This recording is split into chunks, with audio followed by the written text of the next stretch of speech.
নিজের থেকেই বলি, কারণ এই 3 টাইম পরোটা খাই। 3 ইন্টু আচ্ছা 30, 30 ইন্টু 12, জয় নিয়র 12 ইন্টু 27, ইন্টু ইন্টু করে দেখুন কত পরোটা এই পেটের মধ্যে। তোমরা এই পেটের মধ্যে কি গ্যালন গ্যালন পরোটা আছে? তা ওই জন্য কি এখন ডায়েট করছো নাকি দই আপেল খেয়ে? হ্যাঁ, এখন একটু ডায়েট ওই করছি। দই আপেল ফাপেল খাচ্ছ ওই জন্য ডায়েট করার জন্য?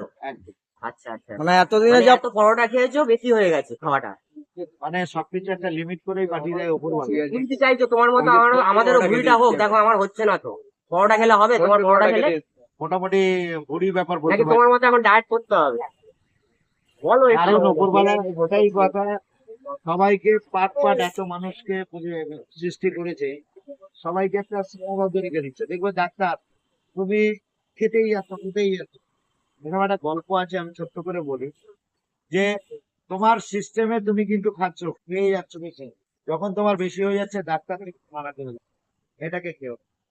তো এরকম আছে, কালীঘাটে সিএমের বাড়ির কাছে একটা চায়ের দোকান ছিল, আমার ফ্রেন্ড ছিল। তো ফ্রেন্ডটা হচ্ছে সিএম এর সিকিউরিটি ছিল। সে আর আমি যখন চা খেতে গেলাম, লোকটি এত ডিম খেত, এত ডিম খেত, ওনার কোটা সম্পূর্ণ হয়ে গিয়ে ওয়েস্টেজ হয়ে গেল। তার জন্য ওনাকে ডাক্তার পুরো সম্পূর্ণভাবে মানা করে দিল এই ডিম খাওয়ায়। মানে কারোর দিয়ে তো কারোর ইয়ে হয়, তো ডাক্তার মানা করে দিল, তার মানে কোটা ওর। তখন ও বলছে আমার খুব কষ্ট লাগছে, ডিম খেতে পারছে না। তখন আমার বন্ধুটা বলছে, ভাই দাদা, যে আল্লাহ তালা মুসলিম ছেলেটি ছিল, উনি তো সবার তো ভাগে ভাগে করে পাঠিয়ে, তো আপনার খাওয়ার লিমিট লস হয়ে গেছে। আপনার যেটা ছিল আপনার ধার্য, তার থেকে বেশি হয়ে গেছে। মানে তার মানে এখন তোমার পরোটা খাওয়ার লিমিটটা তারপরে ক্রস হয়েছে। কিন্তু আর আপনাকে উপলক্ষ একটা ডাক্তারকে দিয়ে মানা করিয়ে দিল যে ও তখন চিন্তা করবো, তারপর চায়ের দোকানটা আছে। মানে মোরাল অফ দা স্টোরি কি তোমার পরোটা খাওয়ার লিমিটটা ক্রস হয়ে গেছে? যে কোনো খাবার, শুধু পরোটা। আচ্ছা রাহুলদা, বাংলার মানুষ তো এখন তেল ছাড়া পরোটার দিকে ঝুঁকছে। তুমি কি মনে করো তোমার তেল আলা পরোটার একটু ক্রেজ কমে গেছে তার জন্য? তেল ছাড়া পরোটা সম্পূর্ণ দাম ইচ্ছে কথা, তেল ছাড়া পরোটা দাওয়াতে চেপে বসে তাহলে এই যে লাইন লাইন দিয়ে মানুষ খাচ্ছে, একটু হলেও তেল দিতে হয়, কারণ তেল না দিলে মালটা দাওয়াতে না, এটা তুমি ঠিকই বলেছো, এটা হওয়া সম্ভব নয়। তো দাদা তোমার এই পকেট পরোটার সাথে ফোন পে পরোটার পার্থক্যটা কি? ও হচ্ছে ওই ওই রকম ভেজে নিয়ে আসে, দুপুরবেলা আজকে সকালবেলা খাওয়ায়, আমি কারেন্ট কারেন্ট পাচ্ছি কালকে। তো দাদা মানে সকালের খাসি। আমি তোমার কাছে একটা প্রশ্ন আমি করি। তো কদিন আগে দেখছিলাম যে আমেরিকান নাকি গ্রাজুয়েট চায়ওয়ালা দাদা তোমার বাড়িতে এসেছিল, তুমি বলছিলে নিজেই যে তোমার নাকি অনেক ওর সঙ্গে অনেক কন্ট্রোভার্সি আছে। তা তুমি তারপরে একটা কথা বললে যে ওকে ছাড়া তোমার চলে না, তো দুটো শব্দ তো আমি মেলাতে পারলাম না। না, ওকে ছাড়া চলে না, একবারও বলিনি। মানে তোমার ওকে ছাড়া চলে না, মানে ওর জন্যই কন্ট্রোভার্সি হ্যাঁ, করে। সেটাই কারণ বলছি। আমার মানে কি ছাড়া, তোমাকে কন্ট্রোভার্সি করে ভিডিওতে আমার ভিউ পাওয়ার ছাড়া, জন্য নাকি? অবশ্যই সেটাই জানতে আমার চাইছি। ছাড়া অনেক ব্লগার আছে। আমি যদি নতুন পেন আর খাতা নিয়ে বসি, 7,600 এই 75 মতো ভিডিও তুলছি, তো পেনের কালি শেষ হয়ে যাবে লিখতে লিখতে নাম, যে কাদের কন্টেন্ট দিয়ে দাঁড় করিয়েছি, কাদের কি। ঠিক আছে, এই জন্য বলি। তো ও যেরকম ও জিনিসটাকে গ্রোথ করাচ্ছে, মানে তোমাকে নিয়ে যদি কন্ট্রোভার্সি করা যায় তাহলে তার ভিউ বাড়বে, এটা তুমি বলতে চাইছো? গ্যারান্টি একদম। কারণ আমার ছবি, আমার ভয়েস, মানে তোমাকে নিয়ে দুটো বাজে কথা বলতে হবে তবেই ভিউ বাড়বে, এরকম ব্যাপার নাকি? বাজে কথা বলুক আর খারাপ কথা আচ্ছা, ভালো, যাই বলুক ভিউ বাড়বে। আচ্ছা, আমাকে ছবি দেখলেই পারে, ছবির ক্রেজটাই এটাই। মানে তোমার ছবি তুলে একবার পোস্ট করতে হবে তাহলে মিলিয়ন মিলিয়ন ভিউ নাকি? কোনটা কালকে গেছিলাম আমি বারাসাত, কোনো এক ডিরেক্টরের সঙ্গে অ্যাপয়েন্টমেন্ট, তো ওই আসছে, শুটিং শুরু হবে 26শে ডিসেম্বর। কি বই কি ব্যাপার, এদিক থেকে আমি এখনো কোনো খোলসা করবো না। শুটিং গুলো কভার হোক, আমি খুব তাড়াতাড়ি বড় করবো। খুব তাড়াতাড়ি হয়ে যাচ্ছে নাকি ব্যাপারটা? জানুয়ারিতে, জানুয়ারি ফার্স্ট উইক হয়তো কভার কমপ্লিট না, হবে। আমি তোমাকে বলতে চাইছি যে তাড়াতাড়ি ব্যাপারটা শুরু হচ্ছে, এটা তাড়াতাড়ি শেষ হয়ে যাবে না? সেই আমি আমি বলতে যখন চাইছি। শেষ হব, অনেকটা দেখলাম তো তাড়াতাড়ি উঠলো তাড়াতাড়ি আবার আমি শেষ তো হয়ে গেল। 2 বছর ধরে কন্টেন্ট এইভাবে দাঁড়িয়ে রয়েছি বস। আচ্ছা তুমি কত সালে ভাইরাল হয়েছিল? আমি হয়েছিলাম 21 না না, ডিসেম্বরে। আচ্ছা রানু মন্ডল তো প্ল্যাটফর্ম থেকে মোটামুটি ইন্ডিয়ান আইডলের স্টেজে চলে গেল, তারপর তো আর তাকে খুঁজে পাওয়া যাচ্ছে না। পাগল পাগল দিয়ে আমার সঙ্গে কন্ট্রোভার্সি, না কন্ট্রোভার্সি না, আমরা যা জিজ্ঞেস ব্যাপারটা করি হলো জিজ্ঞাসার ব্যাপার নেই, যে যে তুমি যে যত তাড়াতাড়ি তোমার উত্থান হচ্ছে পতনটা তাড়াতাড়ি হবে না তো? সেটাই আমাদের সব মনে আর কি পতনটা আশঙ্কা। যদি তাড়াতাড়ি হয় তো দেখবে শেয়ার মার্কেটে ধস নামে। আচ্ছা আচ্ছা, মানে তোমার পতন হওয়া মানে আমি শেয়ার যদি- মার্কেটে পতন, নো, আমার পতন হওয়া মানে নেট দুনিয়া পতন। নেট ও দুনিয়া বাবা, পতন। আচ্ছা আচ্ছা আচ্ছা আচ্ছা।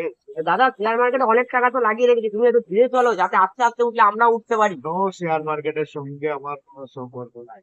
তা তোমার যদি নেট যদি দুনিয়ায় যদি তোমার নেট দুনিয়া ডাউন হয়ে গেলে তো শেয়ার মার্কেট ডাউন হয়ে যাবে বলছে। তাহলে মানে অরুণদা তোমার ভিডিও দেখে দেখে মানুষের কি প্রত্যেক দিনই প্রচুর এমবি নষ্ট করে নাকি?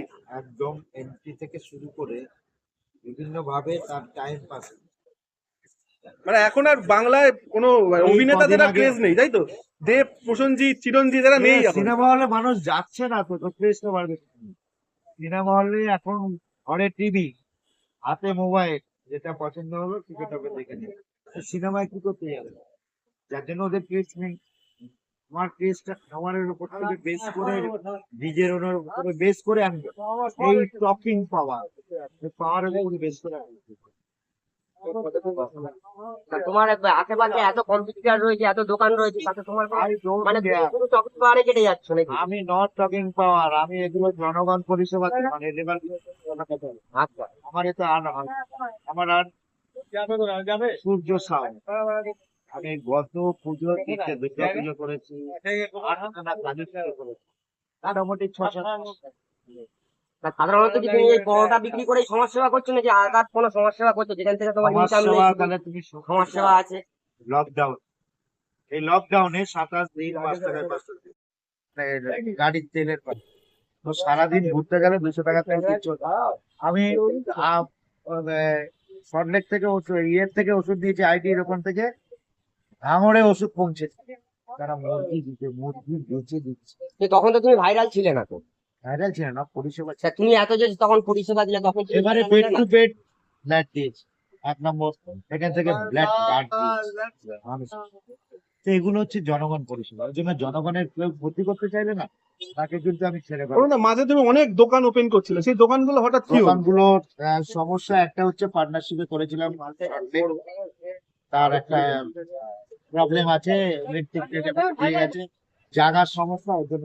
কালীঘাট কালীঘাটটা প্রচন্ড হারে ভাড়া, যে ভাড়া 18-19 হাজার টাকা ভাড়া, এবং সঙ্গে ইলেকট্রিক বিল 7 থেকে 8 হাজার টাকা। এটা পরোটা বেচে সম্ভব নয়। যার জন্য দুটো দোকানকে স্টপ করেছি। এখন বাজেরহাট আর ভবানীপুরে দোকান দিয়েছি। নতুন আইটেম আসবে নাকি? হ্যাঁ, এখন তাই। যেমন বাসন্তী পোলাও, চিকেন আসছে। এখানে বানিয়ে দিতাম, এখানে ছোট এটা কি জায়গা। তোমার নতুন আউটলেট হবে? এখানে হবে না তো? এখানে হবে না, জায়গা সব। তা তুমি এখানে একটা বড় জায়গার ব্যবস্থা করছো না কেন? তুমি এত বছর এখানে ব্যবসা বাঘাযতীনের করছো, মানে ছেলে। বাঘাযতীনের মানুষের কথা ভেবে, হ্যাঁ, তুমি যাই হোক, বাঘাযতীনের ছেলে, তোমার একটা ক্রেজ আমি আছে। কিন্তু অসাধারণ ব্যক্তি, সাধারণ ভাবে চলাফেরা। না না, তুমি তো সাধারণ ভাবে চলবে। আমি আমি বলছি যে সাধারণ- আমাদের সুবিধার জন্য একটা দোকান যদি তুমি বড় দেখে নাও, যেখানে এসে আমরা ভালো খাবার দাবার আরো পাবো। তুমি একটা তো বাঘাযতীনের লোকাল ছেলে, তোমার তো একটা পাওয়ার আছে এখানে। করে দেবো, নট সামর্থ্য তো তোমার আছে। আমি আবার অরুণদা, তোমার ডলার 400 ডলার তো মিলিয়ন ভিউ, ঢুকছে। তুমি ডলারে কামাচ্ছ, তোমার ডলার সামর্থ্য ঢুকছে নেই? তো দাদা? ঢুকছে ঠিক টাইম যখন হবে। নাকি ইডির ভয়ে সব লুকিয়ে রাখতে চাইছো, আমাদেরকে বলবে না?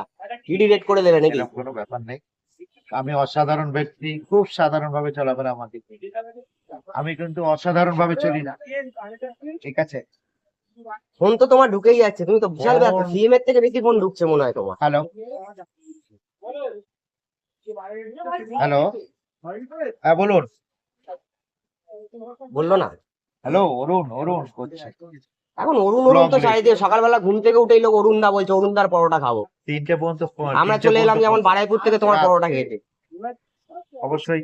শুধু সাধারণ ব্যক্তি যাবে, কোনো ব্লগার নয়, শুধু এসছি বলে ভিডিওটা তোমার করে নিচ্ছি, ওকে, ঠিক আছে? কোনো ব্লগার নয় কিন্তু। তার জন্য কোনো ভাবে তাচ্ছিল্য করছি না। কোনো অসুবিধা নেই তো তোমার?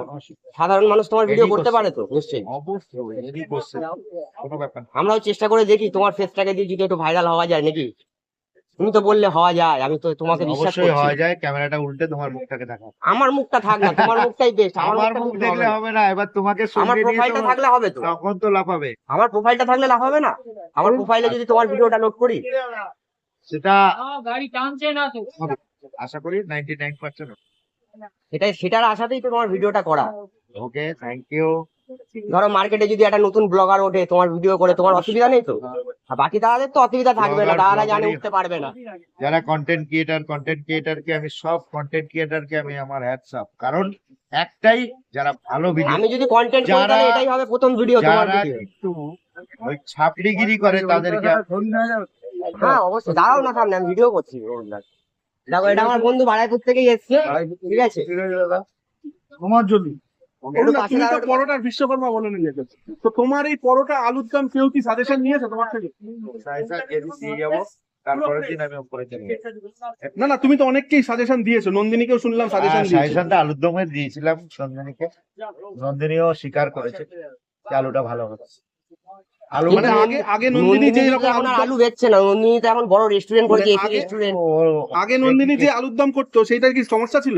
একটু সমস্যা ছিল, আলুর একটা গ্যাস আছে, আচ্ছা, গ্যাসটা কি করে কাটবে সেটাকে ওকে সাহায্য সেটা তুমি সাজেশন দিয়েছো, মানে তারপরে সেভাবে করেছে। তারপরে থেকে ঠিক তারপরে হয়ে ও গেছে। নিজেও ভিডিওতে বলেছে, যা, অরুণদা বলেছে বলেই আলুর দম- হয়ে যাবে, আমি যাচ্ছি। মানে তোমার ফর্মুলা তুমি বলে দিয়েছো, তাই তো?